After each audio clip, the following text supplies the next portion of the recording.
เป็นอะไรเขาคือว่าตัดผมให้งามเลยจ้ะนะบอกเพื่อนก็ตัดผมให้งามแท้เพื่อนตัดให้ปะไปได้กินข้าวบ่ได้เป็นขี้กากเขียงบ่ส่งไผเฮาให้ครับเสื้อไปได้อยากออกบ่ฮะอันนี้ก็อยากออก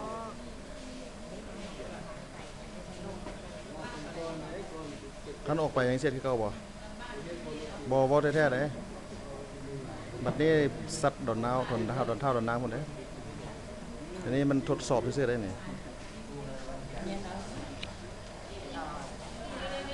กินข้าวแล้วบ่กินกับหยังเขามีให้กินวะเขาเฮ็ดให้หยังให้กิน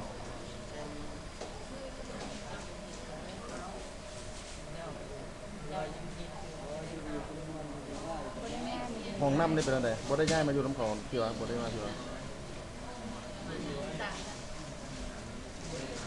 ผู้ใดตัดผมให้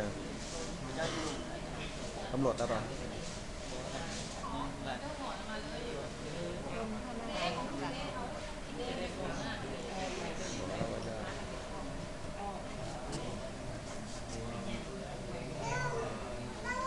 ถ้าออกไปยังสิไปต่อยังสิไปอยู่อ่ะ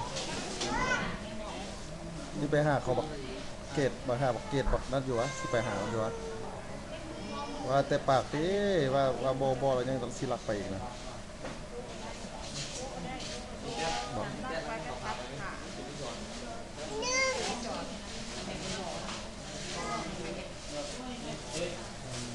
แนวเครื่องมุ่งเนี่ยบ่เห็นว่ามุ่งทรงเสื้อเด้มันไปอยู่กับหมู่มันพากันลักเฮ็ดอยู่ในอีกบ่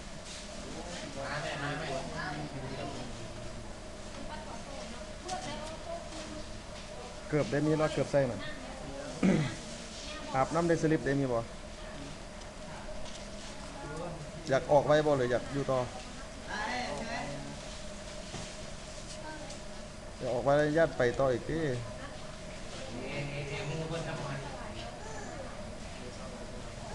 กินข้าวได้ข้าวยังให้กินเพื่อนเฮ็ดเพื่อนอยากให้เพื่อนอยากเฮ็ดหยังให้กิน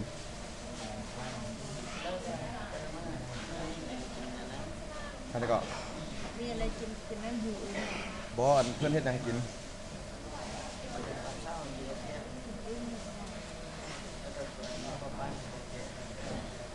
คักบ่อยู่บ้านกับอยู่พี่ตัวไหนคักบ่อยู่บ้านมันได้ไปเที่ยวเด้ตอนแรกได้ยินว่าเขาส่วนไปลินเทควะอยู่พี่เขารถไปรับไปลินอยู่เทคอยู่บ่าวะอยู่นี่นะคือเดี๋ยวเขาส่วนไปบ่แม่นมามีได้เอาจ้ะว่ามีเจี๊ยได้มีเราบ่เจี๊ยนี่ละ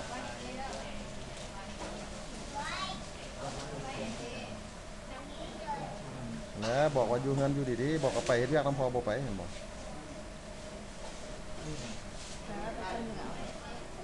ไปบ่ไปซ้ำเหนือพ่อไปไม่ได้ก็ไปอาทิตย์หน้านี่แหละ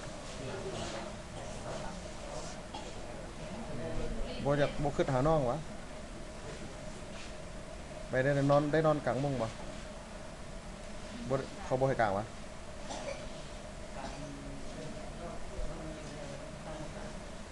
บ่เจ็บบ่ไข้หยังติมีคนบอกว่าพ่อแม่เขาบ่มายามมีบ่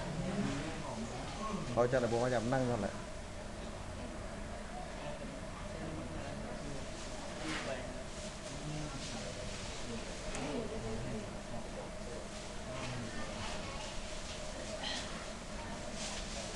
เรียนโรงเรียนนี่สิเข้าอยู่บ่สิเข้าบ่โรงเรียนน่ะบ่เข้าอ่ะ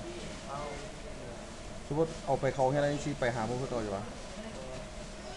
บ่แต่ปากซื่อติบัดออกไปแล้วปล่อยแค่ลงน้ำมันบ่เป็นติไปวันนี้ตั้งได้ไปดอนเท่าเลยได้วันนี้บ่ได้เอามาที่ไหนพอสิมาเฮ็ดเองบัดนี้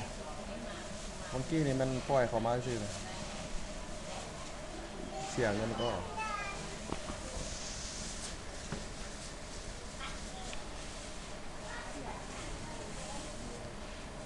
อันนั้นเด้ บ่ไข่บ่หนาวหยังบ่บ่ใหญ่กินจะบ่ก็เดี๋ยววันแรกมามีเพิ่นพาไปเลินบุญเลินหยังบ่ได้ไปวะแต่ว่ามีรถมารับไปเลินแฮ่งม่วนกลัวอยู่เฮือนบ่แม่นวะบ่ได้เลินกีฬาบ่ได้เตะบาสได้หยังเขาวะได้เฮ็ดนำเขาอยู่บ้านวะ